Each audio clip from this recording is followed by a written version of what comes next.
You got to understand that when he says UFOs or when he speaks about aliens, he's talking about energy orbs from the earth. He's talking about magnetic electric power, energy on the earth.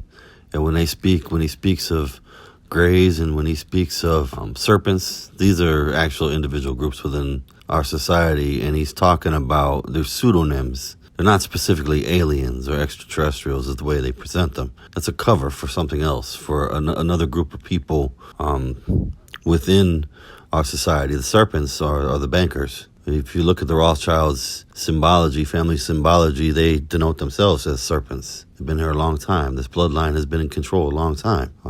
The Greys would be the people that work for them, the heads of state, the other people within the intelligence communities, different secret societies that they created. Once you know that and you listen and you hear them say UFOs, UAPs is unauthorized personnel, people who are aware of what is going on that they don't want to know. They don't want general society knowing. Because if you know, then you're empowered with the tools to be able to stop them from doing what they're doing. It's important that you know what he's saying. And there are real consequences. There is a real divine creator of this earth. And they have been in power so long, they simply do not remember or don't believe that there is a power greater than themselves. Very often I catch intelligence community members speaking in plain view of the public, but they speak in a coded language. This is a perfect example. He is warning the powers that be. And there's no way that this film was recorded in the 60s because some of the references he's making to like Ninja Turtles and stuff, this didn't happen till the 90s. So there's no way that this fits within the time frame. This video is CGI or AI. If you want to know what a fake AGI film looks like, this is it. It is pretty convincing. All they did was blur it to make it look aged. But this is the quality that is being turned out now. This looks like a real lecture, but what he's saying is real. The vibration of the earth is changing. There is a potential real consequence that a cataclysm is coming, that there will be what the book of Revelations regards as the end of the earth. I mean, earth will never cease to exist, not by man's hand. We don't have the power to destroy it, but we do have the power to alter it to the point to where it becomes inhabitable and to reset humanity, because it's been done at least 6 times at this point that I can identify. But it's happened over and over, and the same people keep surviving. This is Dr. Blair's first appearance in Portland, and we want to thank him for having an opportunity to come and bless us tonight with his knowledge. Without any further ado, let's give a warm Portland welcome to Dr. Delbert Blair.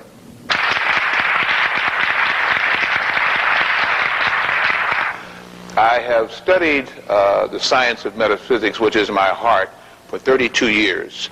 The way that I've gotten into it, some of you have heard on tape. I don't want to kind of go into that too much, but I had a choice between going very corporate, taking on a church, and I call it taking on a church because it was a large church and it entailed a lot of responsibilities, and I'm not a hypocrite. I do not play with the God or the Creator, and or going into the very political world of Chicago.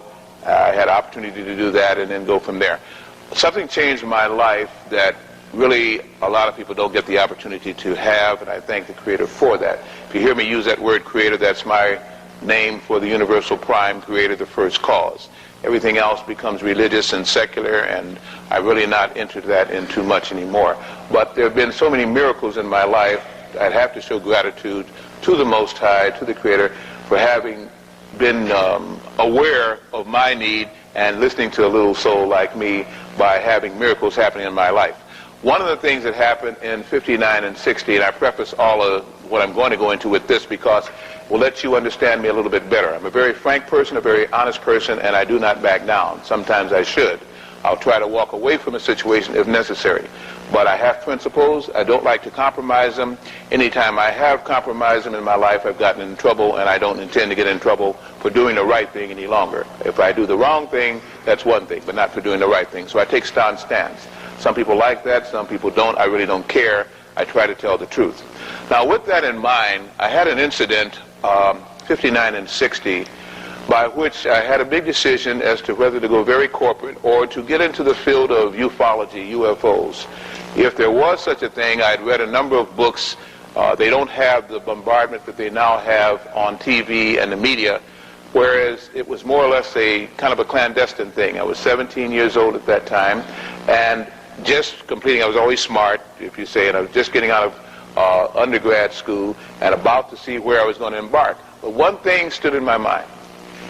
If there was anything to this concept about UFOs, or what they were called flying saucers, then it meant that all of my little education and all the things that the church had told me, all the things that mother and father had told me were wrong, because they were not believers in these things. And if they were, to me, it meant that someplace on earth or someplace somewhere, there were people with intelligence that dwarfed ours, and those are the people I'd want to learn from. Not somebody who is just a little bit more intelligent than I, but a person that could do this kind of thing. And plus the fact it meant there must be some kind of a hidden history that abounded that I was not privy to, and I always wanted to know whatever I could to make me a rounded person. I had the opportunity of going to a UFO symposium at that time in Chicago. It was all I could do, scrape together the money for it, because I was not making a lot of money at that time. And I met a man by the name of George Adamski. George Adamski was a Polish man who was holding a seminar there. I just about crashed into his press again when he was addressing the press and doing his press forum. He lied and said, well, I know the young man, it's okay, or else they would have arrested me. And then we spent some 5 hours in dissertation. This man had just gotten off of a plane from Yugoslavia, interesting enough, and was over here to make, I think, about 16 principal cities. That was the first one in his entourage. To make a long story short, he answered a lot of my questions to the depth that no one else had been able to do so. And then he gave me a challenge. He said to come back the next day as part of this forum he was giving. I did come back the next day. I told him I didn't have any more money, and of course I had a girlfriend at that time and a lot of other friends, but none of them wanted to go on these forays. Through him, I met two very interesting men. They were both black men at that time. One was wearing an extreme natural, which was not the case in 60, and the other has close-cropped hair, looked like a corporate entity, if you would. And not only did they read my mind, predict the future by 15 minutes, so I didn't have to wait to see if they were truthfully able to do this or not, able to make me lose time. I lost about 10 minutes only in the time I understand. But then also gave me some answers that no other people had been able to do, and then gave me a challenge also. They said to watch the skies for the next week. I asked them, were such things as UFOs and this kind of thing, and they said, well, just watch the skies for the next week, if you would. Well, I had always watched the skies. I hadn't seen anything that was mysterious to me. That next week in the city of Chicago, I was going to University of Chicago at that time, and what they call the quads. Quads are simply the rear end of 4 student dorms and faculty dorms that face onto a plaza. Well, I saw these 3 moving objects, and they came down to no more than, I guess, 800 feet above me. If you've ever seen anything like that, you'll never forget it. And it was a close-eye view of 3 flying saucers back in 1960. It was a very interesting phenomena. I questioned myself about it, and I really didn't talk about it other than to 3 people that happened to see it with me for 10 years. I didn't because I didn't feel anybody would believe me. I really didn't feel that I could benefit from it, understanding what was happening to people that did talk about it. And all I needed was that verification to turn my life around. I really didn't care at that time whether anybody else believed it or not, because I was unbelieving until all these things happened to me. Not being a hypocrite, I had stated that if I could ever find out that these things were real, and what more than to see them or think that you saw them, and I do think that I saw them. And one, by the way, made a motion that just was, they were sitting 3 abreast, say about 800, 850 feet in the air, guesstimation. One just said, boom, it lit up, got brighter. By the way, too, as they hovered, they waved like a feather on water, or, again, or on a pond or a stream. And then, as I said elsewhere, these are not actually UFOs. I mean, it's unidentified, and it appears to be flying, but it's not a craft. It's not a spaceship. These are orbs of energy that float above the earth. Anytime there's a crop circle, anytime there's any nuclear energy these orbs appear. And what it is if you look outward at a distance at the Earth and you're looking at the magnetic lines as they contact the Earth, you'll see them move. And when they don't look like they're moving, they're still moving at a close distance. You'll see them moving. You know, if they are moving at any rate across the surface of the Earth, what looks like a quarter of an inch from us at a distance from satellite view, that magnetic line could move 500, 600, 700 miles in a matter of seconds. It changes direction erratically, and it moves quickly when you're standing on Earth. So what he's describing is the same thing. I've actually witnessed this. It was the orb hovered above where I was at as a child, and it was like I sensed it was there for me. I stared at it. I was laying in the back dashboard of a car. It was a 1970 whatever, and I think I was 2 years old. I was very young, and I'm small enough to fit on the back dash of a car, and staring at it through the window. And I just lay there, and I had no concept of time as a child, but it was a long time. It felt like today what an hour would feel like. And it was hovering between the trees and I. But it wasn't solid matter. This was a ball of energy. And it's the same thing in all the videos that I watched on crop circles and on other things, where there's this phenomena. They claim that it's a spacecraft or an alien craft, and that's not at all what it is. It's energy. It is a manifestation of energy, and a lot of times comes whenever there's a lot of electrostatic activity, like rainy is when it comes. Sometimes it comes when it's raining, but when I witnessed it was kind of a humid night. It wasn't really raining, but it was on the edge of raining, to where one of the nights where you hear thunder or maybe even see lightning, but there's no rain anywhere near you. That was kind of like a damp, dense, like humid, but it was a little bit cooler at this time. So, these energy balls do manifest on Earth. It is not an alien nation, extraterrestrial from other worlds, and that's not at all what it is. But the government uses that as a cover, and I sense it's because the government know what it is. When military aircraft show up, whenever these balls of energy form, that tells you that they're reading seismic, they're reading radiation, electrostatic activity. So they know when the conditions are right for it to form. They don't discuss this with the public, but it's real, it's true, and it's science as much as it is spiritual. And one got kind of bright and swoop. It was just as though it was there one time and then gone. It just showed, I can't even calculate speed. The thing was gone as far as I could see, like a flash. The second one began to make right angle turns up and low and spun as it was doing this. It took those oscillations, I guess, about almost 6 minutes, and it went out slowly out to the other direction. In the meantime, I kept trying to look at it as it was going away back at the main one, because showing how fast one of them had gotten away from me, I didn't want the other to go before I was able to really give a keen sight to it. To make a long story short on all of this, the last one, the other one just made these right angle turns and so on. The other one just slowly went backwards, retreated from me, went up, I don't know how far, but not too far out, but mainly away from me, showing me just 3 distinct motion capabilities and aerodynamic concepts that they were able to do. With that, of course, there have been so many miracles in my life from that time on, but never have I made contact verbally with anybody else that I felt was. And one got kind of bright and swoop. It was just as though it was there one time and then gone. It just showed, I can't even calculate speed. The thing was gone as far as I could see, like a flash. The second one began to make right angle turns up and low and spun as it was doing this. It took those oscillations, I guess, about almost 6 minutes, and it went out slowly out to the other direction. In the meantime, I kept trying to look at it as it was going away back at the main one, because showing how fast one of them had gotten away from me, I didn't want the other to go before I was able to really give a keen sight to it.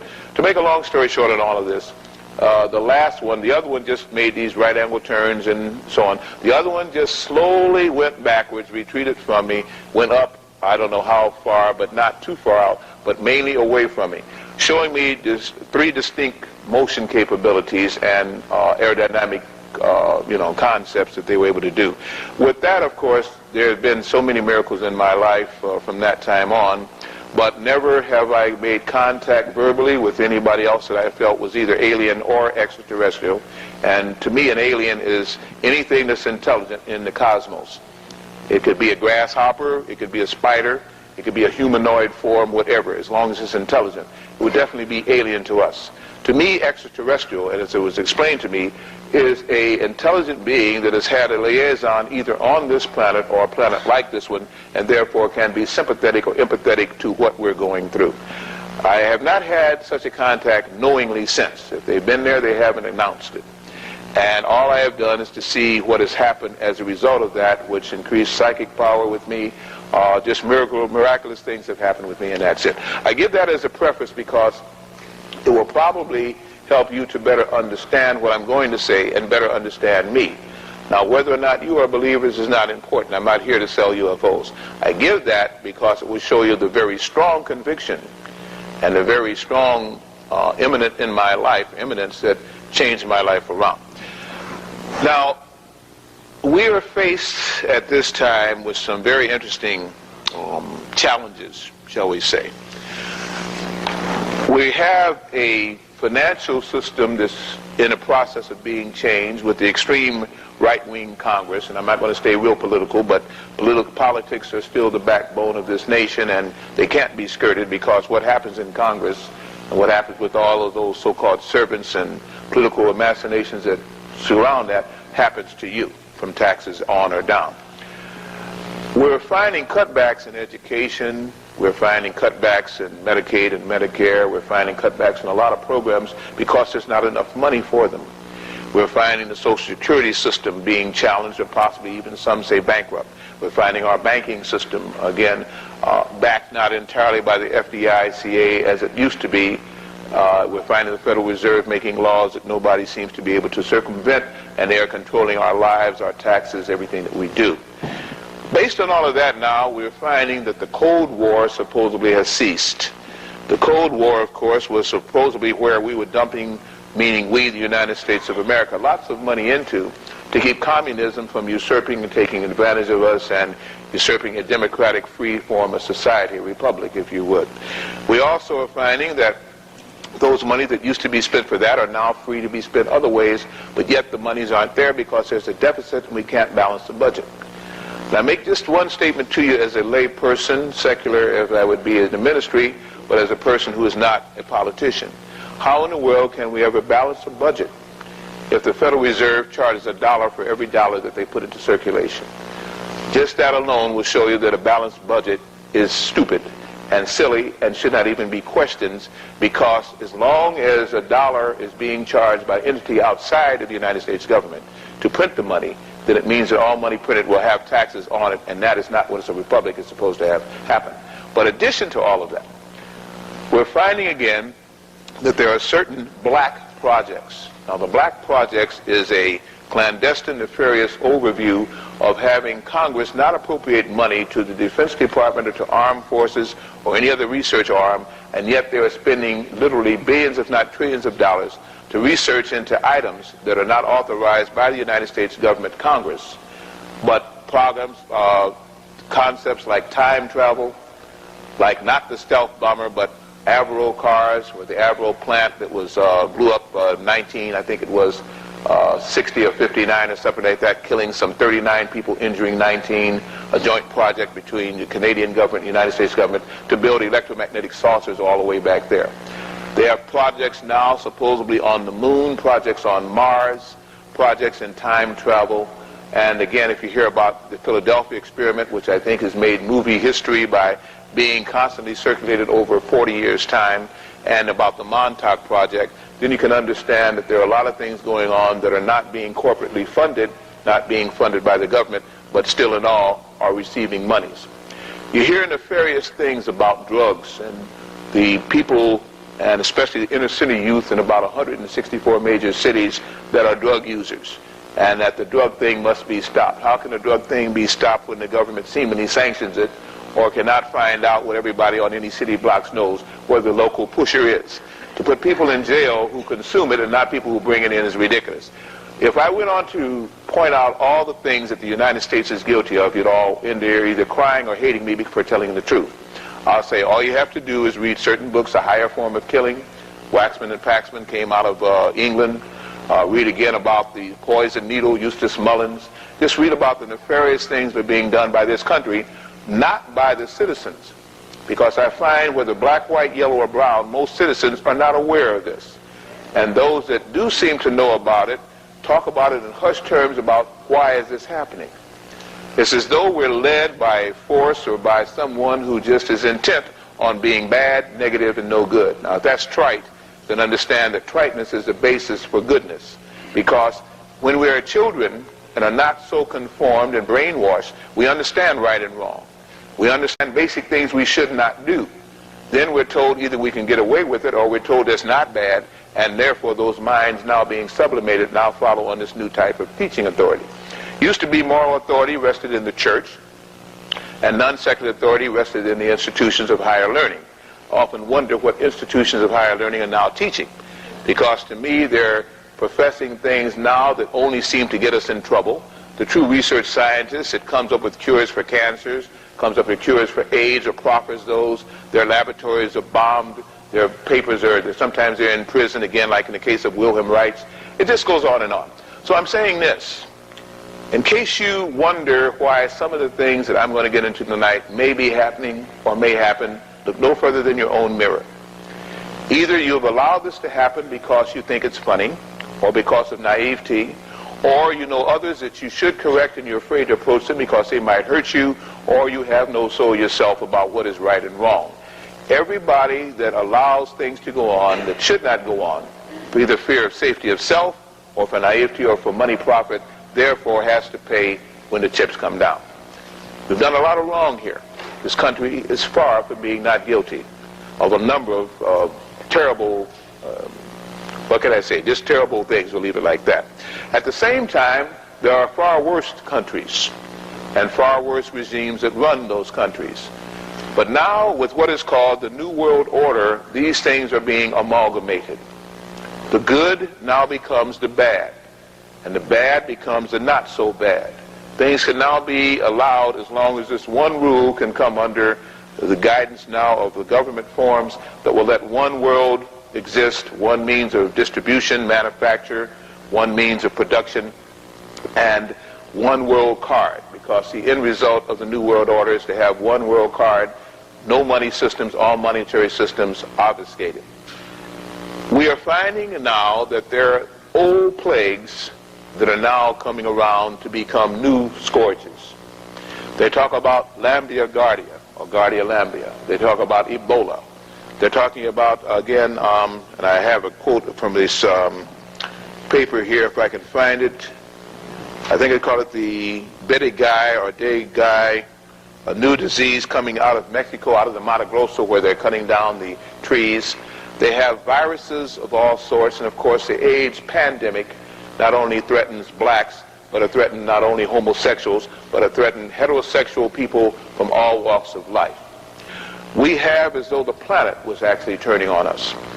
They found that at Chernobyl, and I don't think there's anyone in here that has not heard of Chernobyl, again, that gaseous cloud, whatever it was made up of, drifted away. And there are reports of devastating things that this cloud, which is not completely dissipated, is still able to do. Of course, the Russian government denies that, Interpol denies that, and the UN scientific community only gives lip service to it, and not before the public press, which never repeats the idea that some atomic cloud could maybe be drifting over, causing all kind of devastation. They're finding, of course, now that on the moon, where they supposedly spent 15 trips to, and I doubt that very seriously, that they have found pyramids on the moon. They don't talk about it. They found round dome structures on the moon. They found an OB-17 bomber on the moon. They find corpses of what looks like human people, again, on the moon. They found, even with Virgil Grissom and many of the other astronauts, Neil Armstrong and so, that reported that they had been paced and had seen UFOs or some type of unidentified flight objects, not only on the surface of the moon, but pacing them on their journeys to the moon when they actually went. If you remember, again, back in 1959, 1960, when President Kennedy came into power, one of the things that got him incorporated into the United States head congressional person was the fact that he said, we must have a race to space that we must win, meaning the United States must win, that we must beat the Russians to the moon. Then, having put all kind of money, changed again Cape Canaveral to Cape Kennedy, put all kind of resources and monetary and brain power into this, the Russian launched 2 weeks before the supposed United States launch, they launched Sputnik. Then, nothing was ever heard about what happened to the Russian launch. Nothing was ever heard, and all you heard was the United States' prowess and progress into the space race. What did happen was very interesting. In my reading of various books and so on, I'll give you a book list later on if you like it. It's yay long. But at any rate, was that a female by the name of Yuri someone, being one of the cosmonauts, had stated that the Russian launch was blasted out of the sky by an electrical beam, possibly what they now call a beam weapon. I have no idea. But having been so blasted, many of her comrades were killed and vaporized on the spot. Others were hanging in space where their capsule had been blasted. And as she reported, still on an open mic in her helmet, I guess down to the Russian base again, they are collecting them. This is something she was sobbing, and the last word supposedly, and now they're coming for me. I repeat, and now they're coming for me. Now this would make me feel, being a layperson and being ignorant and not able to have the deviousness of some of the newspaper reporters and AP and so on like this, that this woman had been blasted out of her spaceship by something in the sky or from the earth, and that whatever it was able to now transverse space and pick up her hanging in the air in space comrades and herself. One thing is very interesting. After that, Russia stopped so much the race for space and in space and started getting into metaphysical research. They used to talk about secret projects behind the Iron Curtain, psychic projects behind the Iron Curtain. Uri Geller pops up again, and many other people who were supposedly able to use telekinesis by moving objects, mind control, teleportation possibly they talked about. Many of the things that are now what we see on the TV screens and in the movies, what we call New Age projects, they started back there in the 60s and in the 70s. There was said that Brawatunchek and another place, somebody may help me with, another big Russian city, as late as the 70s and 80s had UFO landings there, both in a theme park and also near the Russian embassy in Prague, per se.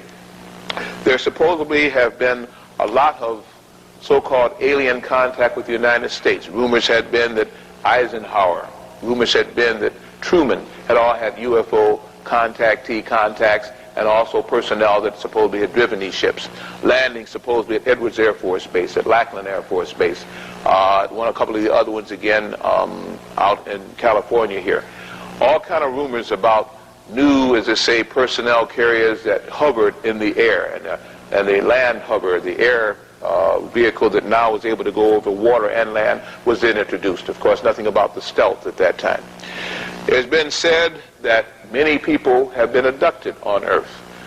I don't think you can turn on your TVs now for one solid week without hearing about some UFO abduction, either supposedly in a fictionalized drama or the X-Files or Extraordinaire or whatever again. We're seemingly now blessed or plagued with everything about Deep Space Nine, about Star Wars 5030, about Star Wars this and that.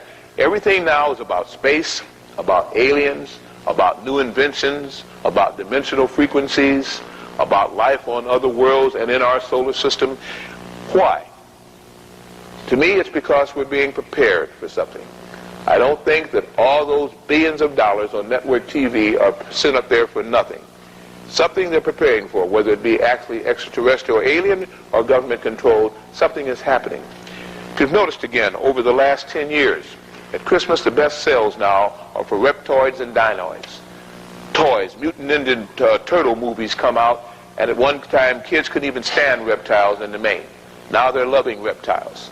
Now they're loving Dino, and they're loving all kind of other characters that, of course, not only are sometimes capable of dimensionalizing, but look much different than we do.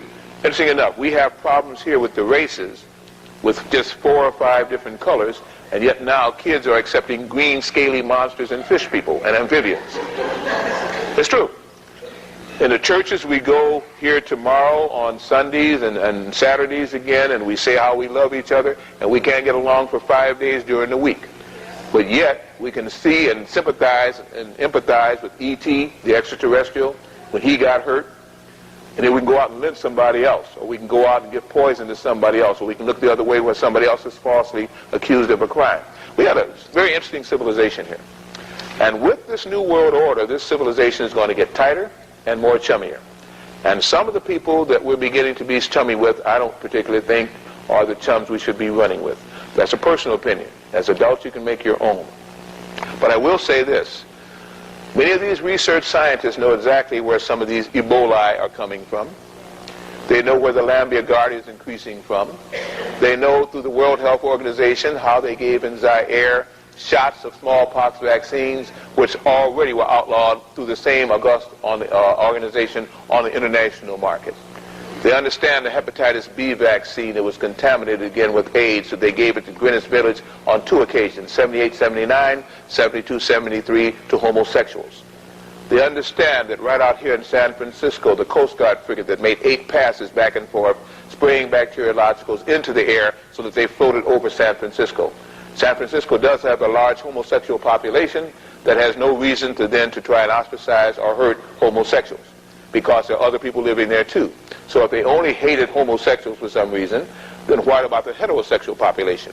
What about black, white, yellow, and brown, the Asian community that is there? Understand again, at one of the most heavily traversed areas of the Pennsylvania Turnpike, where you can go east, west, north, or south in our United States, during the summer, when people had air conditioning units on, tops down if they were convertibles, windows down, they sprayed bacteriologicals from unmarked black helicopters.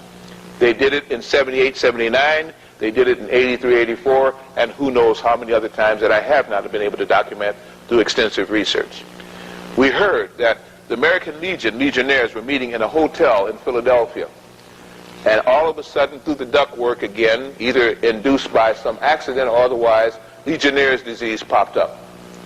But before that time, you heard about, what do they call this? I'm not referring my notes now. I'm doing this all from my mental capability, which sometimes gets limited. They had, again, simplex, herpes. Herpes 1, herpes 2, herpes 3, herpes simplex, and then you didn't hear anything more, but you heard about Legionnaires. Then you didn't hear anything more after about 8.5 months about Legionnaires. You heard about AIDS. And of course, there's no tie-in. There's nothing showing, again, why the yeast infection of Candidiasis and Candida now suddenly has gone crazy within the system. And by the way, I'm going to give you possible remedies and helpers for these things. I can't say cure, because nowadays, to say cure, you over-infractionalize, you step into the world of the allopaths. So I can say possibly things that may help, or remedies for these things. But suddenly now, the government cannot control, the FDA cannot control. We're just full of all kind of plagues and viruses by which the immune system, the shots we used to get, don't seem to be as effective as they used to be. The treatments that we used to have don't seem to be making inroads against these new viruses. I simply say if they're laboratory designed, and I think they are from research, if they're asked for, paid for, and then delivered, then they're specifically made genetically to do exactly what they're doing to the people that they're doing it to. The only trouble is we always seem to mistake the Creator, because these people are soulless and spiritless and don't understand what the Creator can do, because they think that they're gods. So as a consequence, we're going to have to pay for that, and they are too. They're going to have to find out that they're not God, and that the very things that they create in their power struggle and their power-hungry mentalities can come back against them, which is doing now in the United States, and will continue until they change. And since I think they're so nefarious they won't change, and we're in for it. Let me again just read you part of an article here. It says, Old New Plagues, a Latin scourge. It's not just a Latino scourge, it is now a United States scourge. I'm going to just briefly jump through this. Brazil, it starts with a fever like 100 less deadly plagues. Then comes a growing weakness. The skin turns yellow. In the abdomen, internal bleeding begins. Soon blood pours from the body, through the eyes, and in the endless black vomit. In 9 out of 10 cases, the liver dissolves and the victim dies. No, it's not Ebola. It's Labria black fever. Just one of a half dozen deadly and little understood viral diseases emerging from the rainforest of Latin America. They were told that those rainforests are one of our chief ways of oxygenating the Western Hemisphere. They don't care. They needed more hotels. Half the hotels they have now are seasonal, and because of the typhoons and hurricanes, they're still losing tourists. But now you have to tear down some more. Let me go on with this one again to show if you could even look through this or what you would do given that kind of power. These power mad people don't seem to give a you know what. Let's go on with this again. People all the time are going into the jungle and coming back with strange fevers no one knows about, said Betsy Duari Thatcher, malaria specialist at Brazil's National Institute for Amazon Research in Manaus. If we started looking for them, we could isolate a new variety every week. A new variety every week.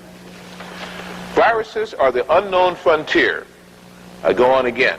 Perhaps never has the battle against disease looked so bleak as it does right now in Latin America and in the third world in general. New diseases are appearing at a frightening pace, researchers say. Even more disturbing, old scourges, once thought relegated to history, are making a comeback, particularly in Latin America. Tuberculosis is one of the things that they talk about. Malaria is another one that they talk about. Plasmodium, what is this? Plasmodium juspartum parasite. Okay, and one of these Latin things, it simply means a parasite that can stay on mosquitoes, can stay on flies, tsetse flies, can stay on bees, is also being brought back to people. Worms and other things are carrying it, if you would. In Nicaragua and Honduras, a mystery illness characterized by chills, fever, and severe bleeding in the lungs has been tentatively identified as IS parasitic, an animal disease contracted through contact with animal waste. The outbreak has killed 16 people and sickened more than 2,000 in the two countries over the last 2 months alone. A similar outbreak in Brazil killed more than 40 people and injured more than 3,500. This goes on, and then finally I want to just go over, if I can, some of these other names that they gave for it. Cholera. Oh, please hear this one, according to this article. Human migration also has contributed to the spread of disease, cholera, unknown in Latin America until 1991. Apparently arriving in Peru in bilge water dumped from an Asian ship. Since then, it has sickened a million people and killed 9,000 people. Controlling it in Latin America will take a decade and cost $200 billion, according to estimates by the Pan American Health Organization. I have this article. Some of you may have received it. I tried to run off enough to have it passed out again. What I'm saying to you is that we've got a problem not only with viruses that I think were man-made, but viruses because of greed and a lack of respect for the planet are now being released from the tundra, from areas that to me were not necessary to enroach at this time because we were already having settled in all the land already available to our country, if you would, and to the world.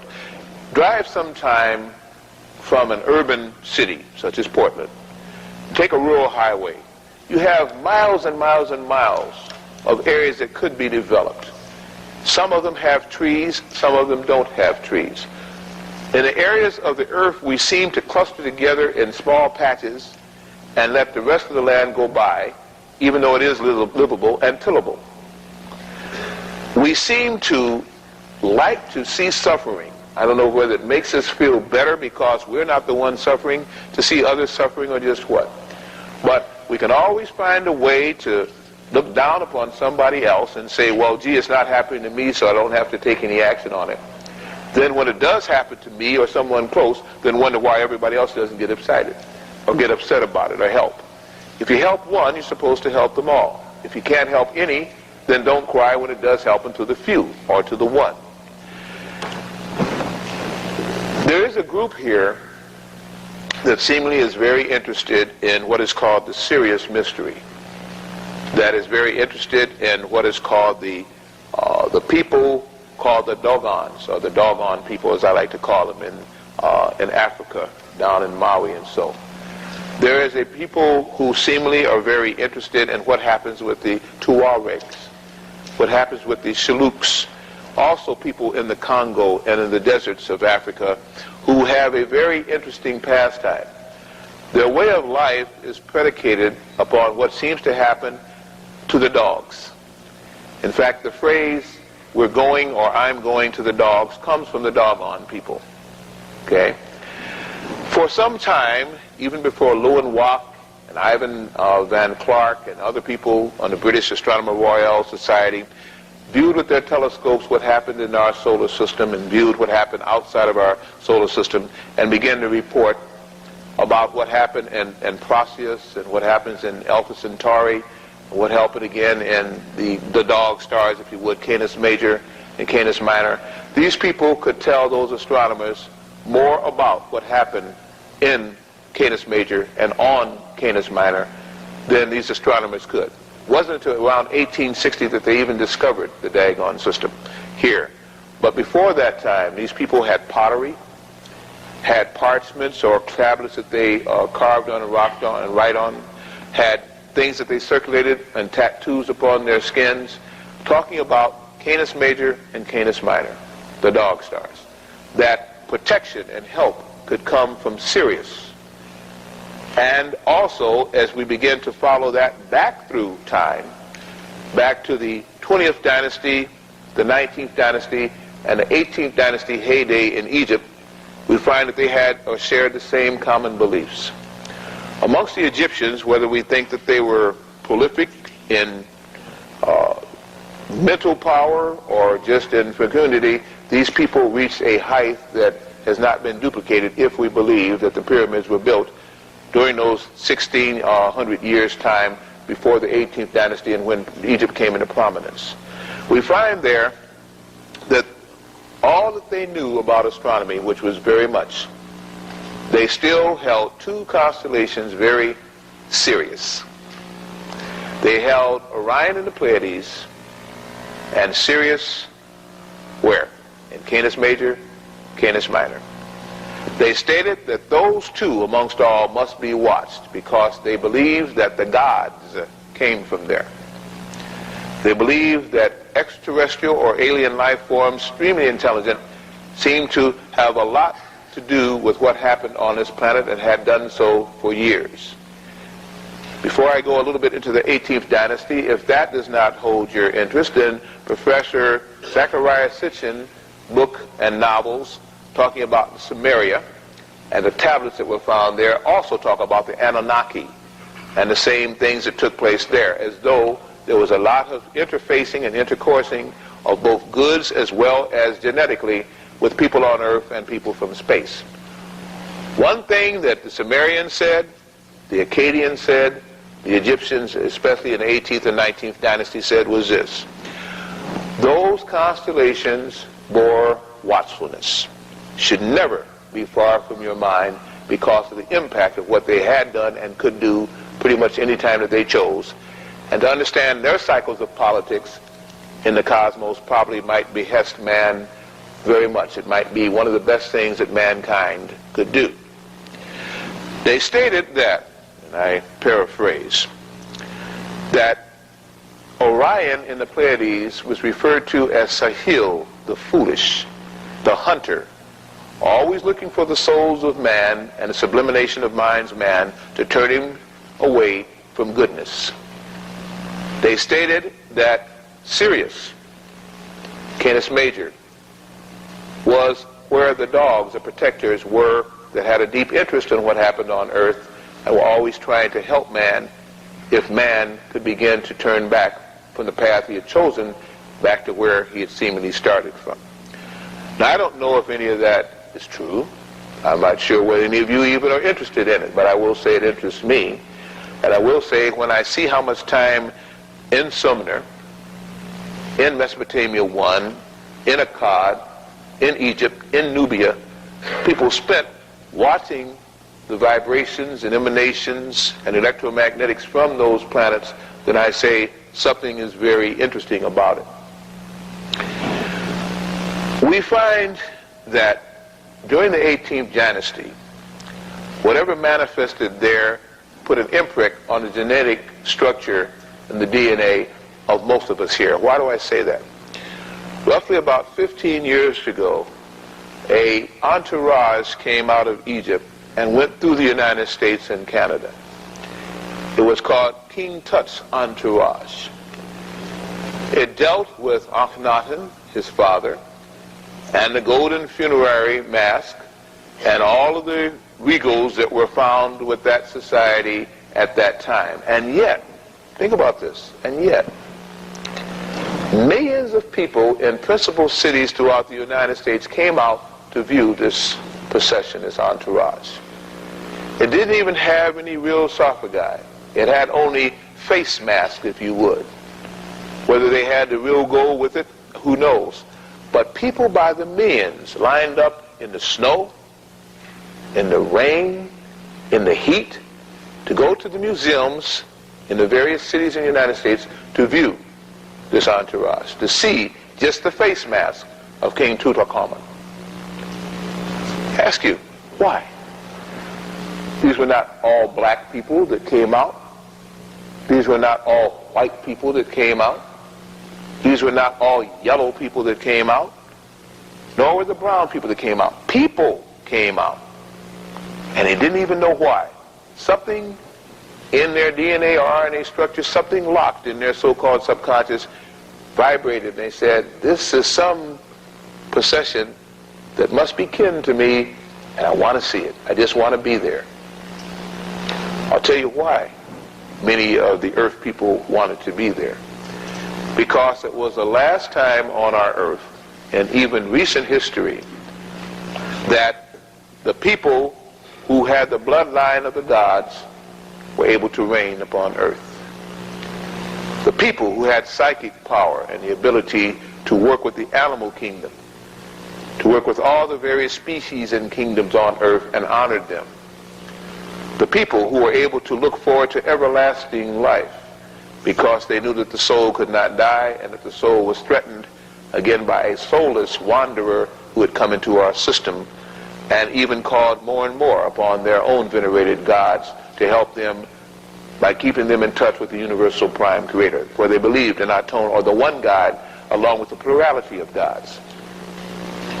In the Old Testament and in the codexes of the Hebrews and the Masoretic text describes, were taken again many books which talked about the wars of the lords, which talked about the Ifrit, which talked about the humans and mankind in terminology that we have forgotten, and told us that there was an abomination that happened on this planet, and that there was an overview of people who wanted to see if this planet could ever outlive the laggard's entry into our solar system and upon this planet.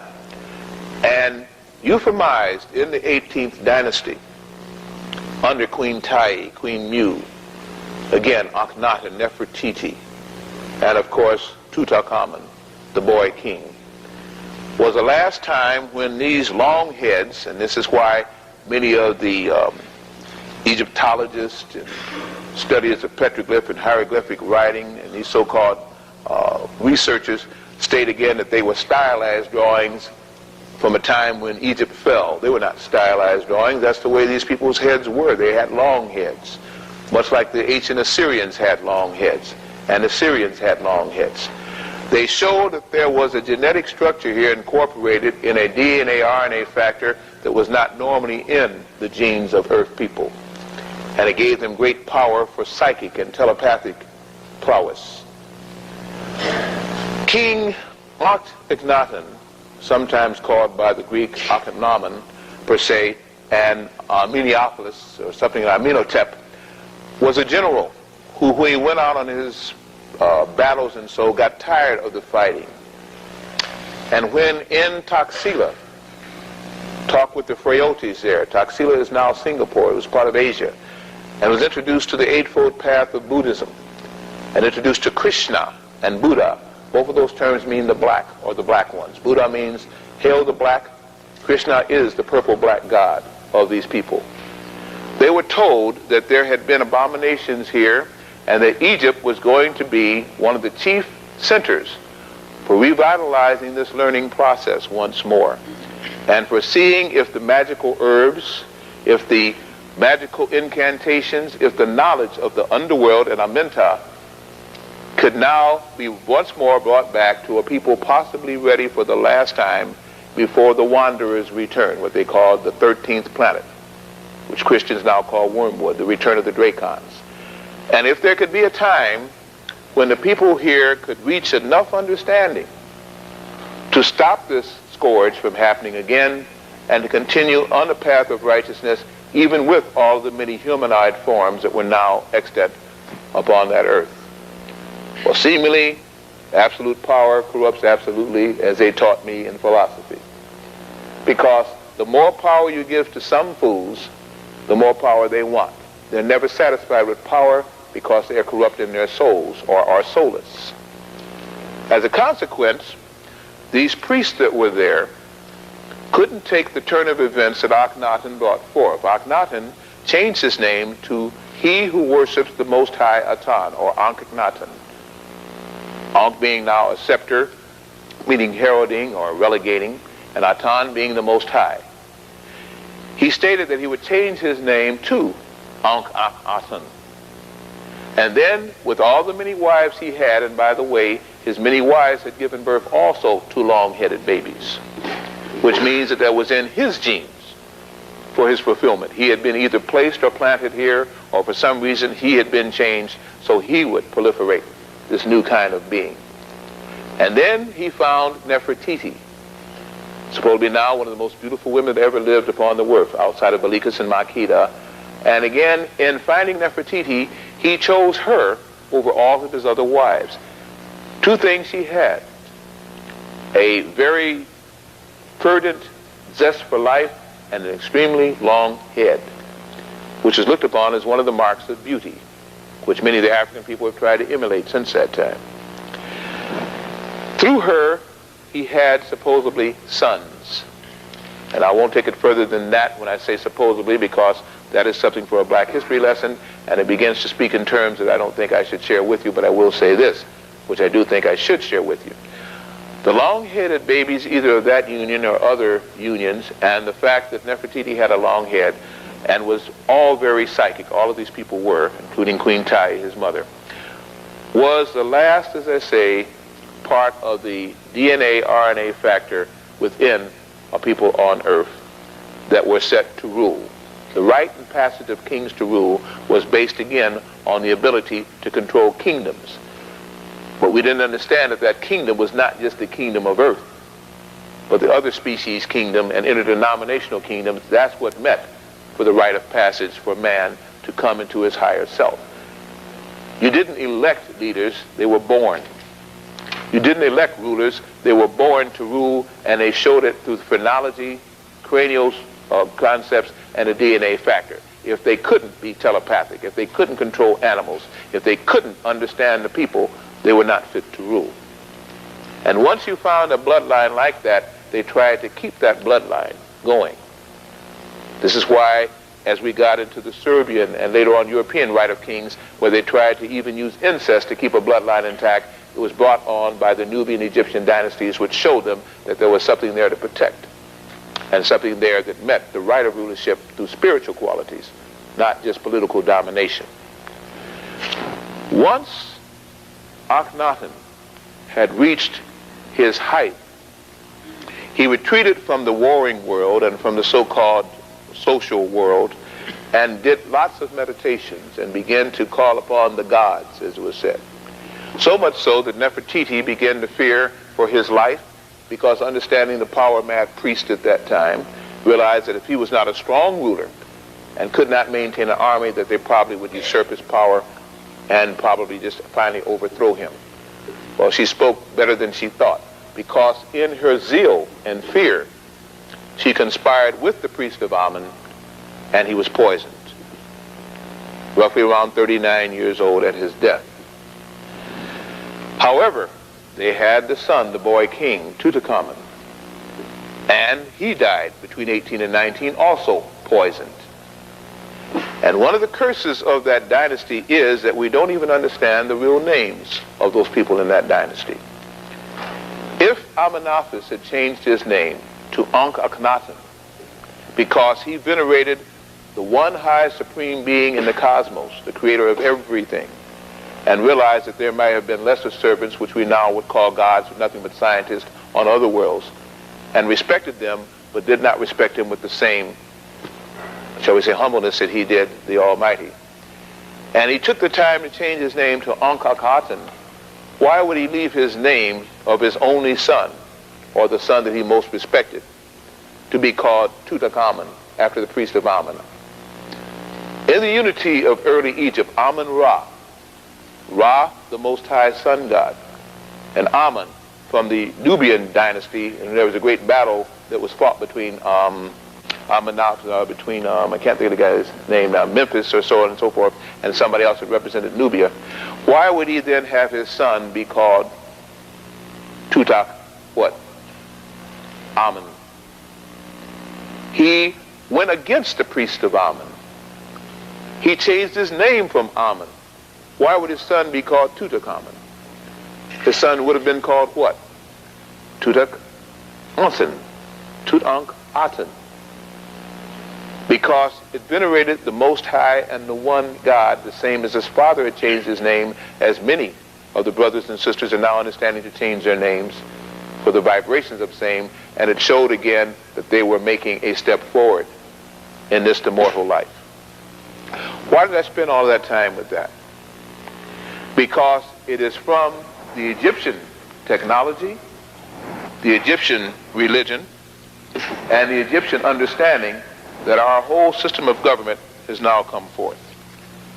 And what was said to be the first veneration of a higher, what we would call more metaphysical culture, is now sank to the point where it took 1 million men to have to come to the same venerated spot to remind them of the bloodline of the gods that still exist on earth and how it has been persecuted. On the back of the Federal Reserve note, no longer a dollar bill by the United States men in Congress, but by unity outside of the United States government, which prints this, the Federal Reserve, are still the symbolic metaphysics that all Masons understand and all secret societies of truth understand. The God-man that was on earth and would return in the 13th quadrant. Everything on here is number 13 multiplied. From a pluribus unum, from a novus chlori, from again the United States seal, from the 13 stars, the tail feathers, at the 13 steps again leading up to the nun Ziggurat and the eye of Horus that floats above it.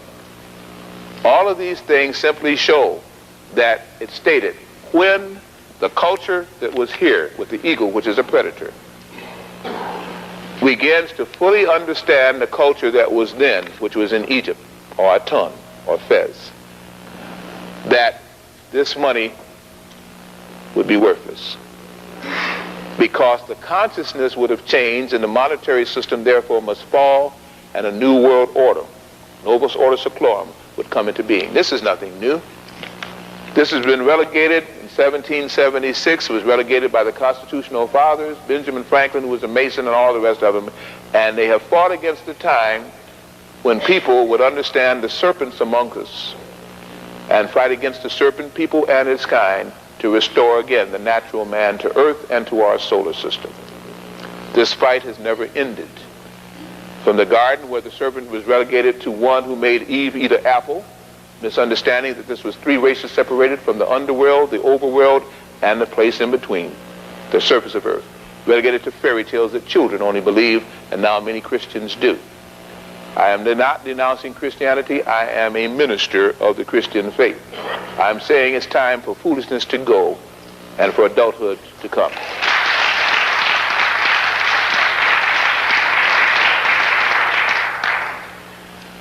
Simply, this emblematic piece of magical parchment was a reminder of what has happened on our planet and what could happen on our planet if we fail to follow the upward path. Excuses for an adult are laborious.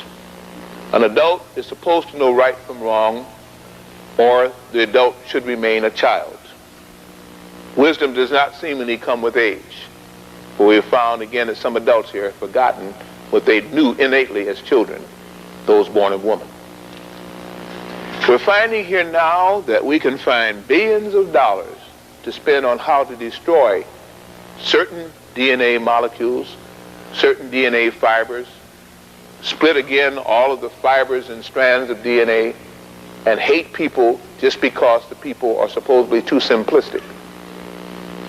And yet, in our wonderful technology of super sophistication, we poison the atmosphere, we poison the land, we poison the water, we kill off animal species, we disregard religions, we persecute, and in a power madness, instead of attacking those that are strong, they always attack the weaker. That really shows a lot of power, doesn't it? To attack those who can't attack you back.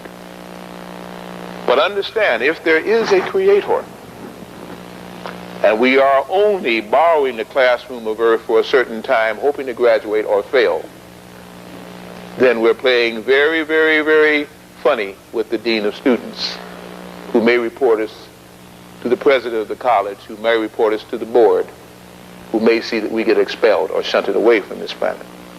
It's been done before. And if any of the abductions that are happening, those lizards are back claiming their own once more. Let me deal with that, something that a lot of people want to skirt. And I can only tell you how my research has found a truth. There is no truth till you decide what truth is. But you must find your own truth. But I will give you things that may lead to an inflection or to a way of helping you form that truth. We're hearing on radio, we're seeing on television, we're seeing in the movies about what is called abductions. And it's said to be done by what are called aliens. I went through a definition earlier about what I consider alien versus an extraterrestrial. These alien abductions are said to be interesting, for they happen on different levels. On some levels, supposedly the person is taken and implanted, either right here, the bridge at the nose, or the medulla stem, where the medulla, again, it's the 32nd vertebra.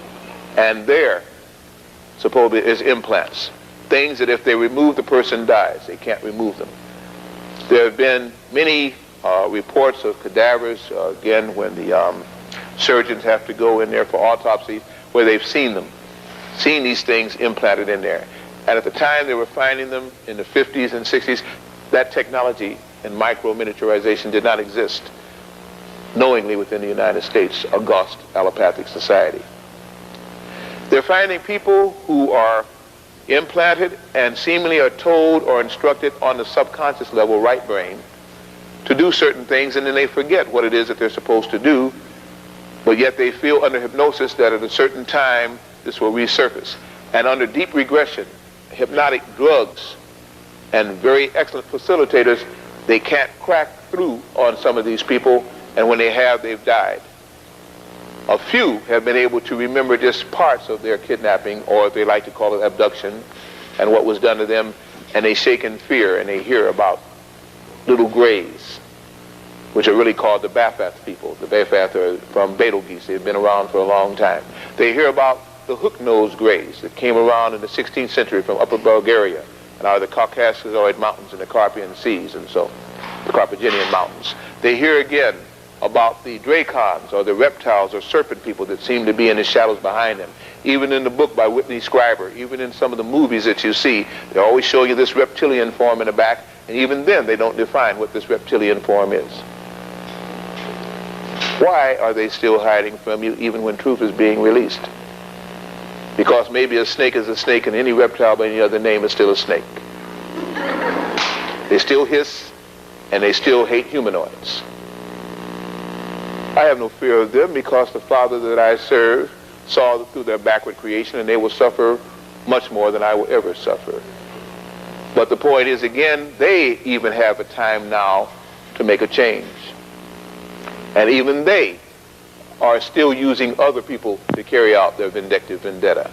They're using the great people, the people from Betelgeuse, who have been cloned almost 6 different times. They can't absorb, they have no souls, they're about to go out of existence. And you ought to know, can you go out of this universe backwards? Yes, you can go out of this cosmos backwards. If you fall far enough away from the Creator's mentality, from the mind flow of the higher vibrations. These people seemingly made a deal with some of the world powers, power mad as they were. They already had all the money, they printed all the money they need, but that was not enough. They wanted technology that these little grays, these little viruses, coming to a condemned, intoxicated planet, could bring. So they seemingly made a deal in Russia with one source of them, and then they came and they lied and told the United States, well, we wouldn't make a deal with anybody else. If we serve you, we serve man. Almost like that movie, We Serve Man, a good culinary dish. So they said, well, we'll serve you, and all we'll ask is just one little thing. From time to time, we're going to take away some of your citizens. We're going to make them better because we're going to implant them. And plus, we've tagged them like you tag your animals now anyway. And we want to follow on this developing experiment, which has been going on now for literally 1,000,000 years. And in turn, we will give you some of the best technology to help you go forward, to be able to hold it against your enemies and be able to make them tremble before you. And plus, just to let you get into what is called free space and teach you how to go from planet to planet. Well, the power mad people bought it. Then they found out that they were supposed to report ahead of time the names of the people they were abducting so they could make, cover up for it again, per se, the missing time, if you would. But then they find they were abducting lots of people they weren't reporting, and some of the people weren't coming back. Then they found that when you make a deal with Shaitan, that sometimes Shaitan doesn't really have to hold homage to you. No clause in there that he has to respect, because he's not, again, of the same court system. Sometimes I get kind of sick in my humor, but I think nobody can be sicker than the people that I'm seeing people worship and idolize. So I think I can be a little bit neurotic if they're already psychotic. In looking at this setup and in understanding the little bit that I do of Earth history, I say that they could have used the previous past history to see that that deal has never worked yet, especially since they believe in the devil, and many of them do, and in a supreme being called a God, and in Jesus, and many of the other avatars, and they go to churches and profess to. Most of these politicians will show up in church simply because they want you to vote for them. But obviously they don't believe in the tenets of their religion, or they would not do what they did because they would know they can't get away with it. So obviously they're hypocrites. And like all hypocritical people, they have weaknesses. They then said, well, we've got a deal here, and we're not able to control it too well. NASA, I got a problem. Interpol, I got a big problem. We need help. So they took their best scholarly minds from 13 countries and every state in the United States that had an advanced genius or intellect. And they put them together under what they call the Jason Scholars, first under MJ 32, then MJ 12. The best thing they could come up with a plot to blow up Titan and genetically alter and genetically erase certain species on Earth that they thought that they didn't like. That's the best thing that they could come up with. They came up with a lot of other thoughts and consciousnesses, but they exacted those too. When it came down to what they could do with the alien scourge here that seemingly lives 30 miles down inside our Earth, not only at Dulce and at Area 51, at Lackland, at Edwards Air Force Base, at Lower Saskatchewan, and many other places. But they said that maybe we can do something with them, so they invented a screw bomb, a bomb that could be launched and shot down into the Earth. If many of you saw the movie where they launched a missile that bored into the Earth, later on it exploded a magna layer and we had almost the end of the Earth. I forget what that movie was. It's the same kind of principle. They wanted something that could bore itself into the Earth, explode on the level where they knew that many of these aliens had taken refuges in where they were living and supposedly implode there and destroy them. Well, they found out that the kind of technology that these people had even resisted such a bomb, but it caused many of our earth tremors and began to form again pockets of gas throughout what is called our underground tunnel system that began to affect everybody on earth and hasten the day of whatever was coming anyway, which I'm going to wind up with tonight.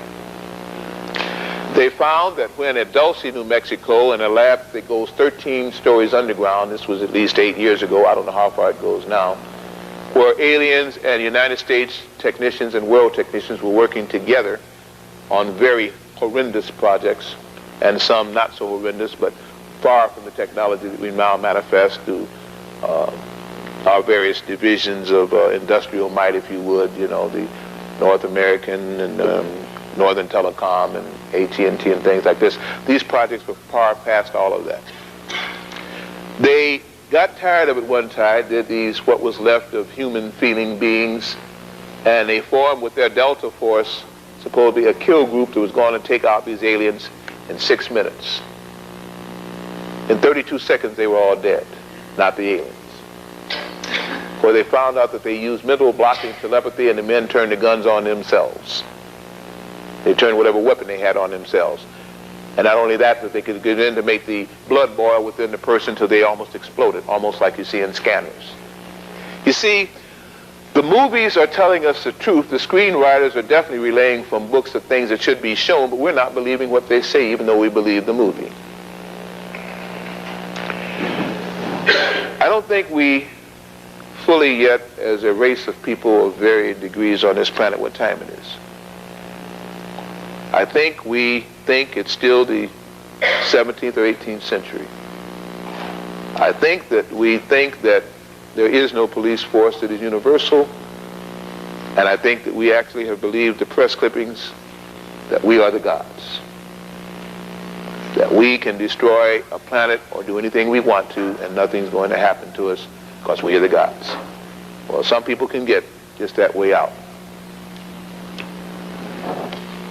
Now, they have found that there seems to have been a civilization on Mars that still exists inside, that there seems to be civilizations that can exist coinciding with us, not only on parallel universes, but simply separated by the rates of vibration. That interdimensionality, interdimensionalness, is only a matter of raising frequency, and then you find yourself in an entirely different life form existence.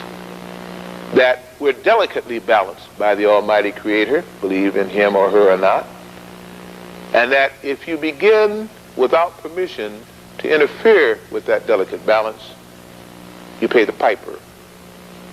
You pay the penalty. Many people who have power made a pact with these little viruses, which are called the little grays, not understanding that they served another master. That master was very negative to what was created in the solar system in the form of the planet Saros, Shan, Terra, Earth. That to hold this planet back with the various experiments that went on here and the various life forms that had been genetically mutated here to see if species could interface and live in peace if they had souls, was to set up a call for the gods to come back, the gods that had first seen that Earth was worth all the tears and all of the planning that had been done to set us in this system, which was supposed to be part of Sirius, Procyon. The Pleiadians in Orion, serving again a reptile master through what is called the Unholy Six, sought to use mind control to stop the great experiment that was on, in, and around the planet Earth. And they felt that since this could be a place of double promotion and triple promotion, a place of advanced concepts where people could become gods almost overnight. In other words, 500 years is nothing in the eye of the time of the Creator. that if they could interfere with this great experiment, if they could do something to hold it back, that the negative force of the tree of life, the Kabbalah that they served, could set forth more demons in a backward way away from the Creator.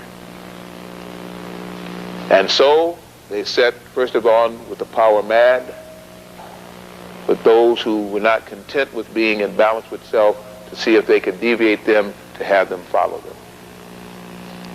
And seemingly they were successful. But now the tide has turned. At the end of 1959, our sun changed from a step-down transformer to a direct emitter. It took energy from the various big cosmic suns and relayed it directly to Earth instead of stepping it down for the Earth people. It made the vibrations here and the electromagnetic fields of Earth here change. One of the things that the Dracon or Serpent people had done was to set up an electrical field around Earth which had at one time only a magnetic field. This electrical field causes us to pulse in and out, to vary our frequencies, and to fall lower in vibration from time to time than we should. All machinery that uses electricity uses, as Tesla pointed out, a variable current, highs and lows, alternating current. And the alternations of which, when it is low on the electrical spectrum, cause us to fall from the higher type of energies that we really want. A true magnetic field keeps you stable, keeps a static, not oscillating wave, and lets people begin to mature and progress. How they did it, I won't go into that, but it's not that hard what they did if you understand electromagnetics. Now, our sun, since 1959, is putting forth energy from Arcturus and Procyon and Alcyon and all the star systems behind it, and relaying the energy directly from Havana, the central universe, directly to us. And now it means the magnetic field of Earth is restabilizing. New energies are flowing into Earth at an unprecedented degree. Background radiation, which is called by the so-called geophysicists and astrophysicists, is streaming into Earth. Ultraviolet rays and X-rays that can mutate, anode cathode ray bombardment that can alter things, are stepping up, and cells are mutating. That's bad, because it can also cause what we call the plagues to come upon us. But also good is making us remember, if we have souls, who we were, why we were, and where we were supposed to be going. It's revving up old latent DNA and RNA matter in that right brain. Laconically, we have been taught only left brain utilization. If you can't feel it, touch it, be it, it doesn't exist. Therefore, air doesn't exist. Therefore, spirit doesn't exist. And some of these godless people have bought that foolishness. Since some haven't, the planet is going to be turned over to those that still believe in a spiritual being and can match those frequencies by altering their brain waves and later on their physical apparatus. That sun is putting out energy that is causing what is called by the geneticists junk DNA, and the Creator never made junk, to recombitant and reunite. It's causing people to become now more psychic. Intuitive females are now becoming psychic females. Intuitive males are now becoming the gods they were supposed to become. A god is only a person with more powers than the average person around them in a humanoid fleshly body. But the mind has been altered. The spirit and the soul are vibrating high. Animals feel this, sense this, and they can communicate with them. They can begin to read people. They can begin to understand negative vibrations from positive vibrations, and they can begin to alter their own genetic systems. Therefore, their immune system becomes secretive of things that can help to maintain against virulence and viruses and bacteria.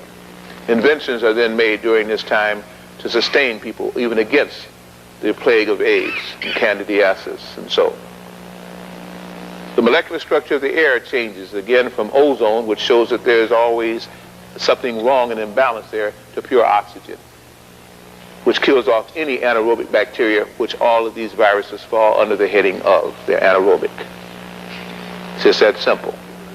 Raise your vibrations in your blood, take in the new vibrations, and all those things that are not in the Creator's path, not on the Creator's vibrations, cease to exist, including human forms. Viruses always are the first to go. But before they go, in that little codicil between one vibration and another, they always manifest the most, and this is why the plagues are back. Some of these warp-minded genetic scientists think that they are created them. They're given the power to create only to fulfill prophecy. And they will fall victims of their own Frankenstein monster. In terminating and in turning over to Q's and A's from you, let me just say, in Chicago yesterday, people there saw a double moon. Some people saw 4 moons in the sky. Now, I don't know if it's made the press here or not, but it was all over the communities, whether or not the press even reported it. In the 6-day war, Egyptian tankers climbed out of their tanks and surrendered to 6 Israeli tanks and some Jeep-mounted 50 caliber machine guns, and nobody could understand why. Holograms are now being used to bring about and fulfill prophecy. I repeat, holograms are being used, will be used now to deceive people even fuller. At the same time, when the universe through the cosmos and the Creator is actually changing. People will now feel and see prophecy being fulfilled, but it will only be government holograms. Whatever a religious denomination wants to see, if there's enough people, they will let them see it. And they will follow those false gods and dictates wherever those politicians lead. But in the midst of all of that is the great change that is actually happening on our planet. The great change of the new vibrations that are sweeping over every state in America and every country and nation on this planet. Because people must decide. It will not be a matter of, I didn't know better and therefore spare me. Yes, people will ask for mercy when they're judged. Because justice will make most of us go to pot. We need mercy, not justice. At the same time as people are turning and searching for the new Creator, will be this false Creator coming back in the form again of New World Order technology. But as the molecules of oxygen stabilize on this planet, all the powers that everybody ever wanted will return to them. As the molecules of oxygen raise their vibrations to the magnetic field of this earth, everybody who is sick will get well, and everybody who cannot adjust will get sick. The earthquakes, the tidal waves, the droughts, the plagues are here because people could not and would not turn from the falseness to the truth. Those of you that can feel it and understand what I'm saying is at least 98% true, then can vibrate with that. You think you understand as I do. Those of you who feel that what you've heard has been foolish, that can see no practicality in it, that is also your judgment. You serve and follow whoever you would. But I say it's a time of choice. It's a time of mass. It's a time of, again, the left brain giving out and the right brain settling in. And I want to end it before I turn it over for questions and answers with a poem. I am somewhat of a poet. Some of it's good, some of it's not so good. You have to determine whether this is one or the other. O magnificent beast, and it's called simply Hugh-Man. O magnificent beast of this strange, enchanted land, you roam your asphalt jungle clothed in skin that we call man. Insensitive, incredulous, incongruous to all of God's created works that you find both large and small. Just how long can you wander in your self-created web of total make-believe about who and what was said, changing who, changing how, and what was in antiquity, as the whole world comes to know how you've lied of history? By distortion, deletion, deception, and disguise, you've altered written records from the cosmos to our skies. You've reconstructed universes and summoned even hell, and there seems to be no end to the lies your mouth can tell. What you view on graphs and prisms, what you see in lenses and scope seems too staggering to your mind and ego brain, and so to cope, you'll distort the very heavens, you'll change the smallest beast, and there seems to be no end to let your fame cease, and yet you know within, from the most unto the least, that your time is running out, and your lies, they soon must cease. As we view each bright new morning, even through polluted skies, we know there is a creator, for creation never lies. And so we come together, we new agers tried and true, seeking blessings from our creator and divine release from you. I thank you.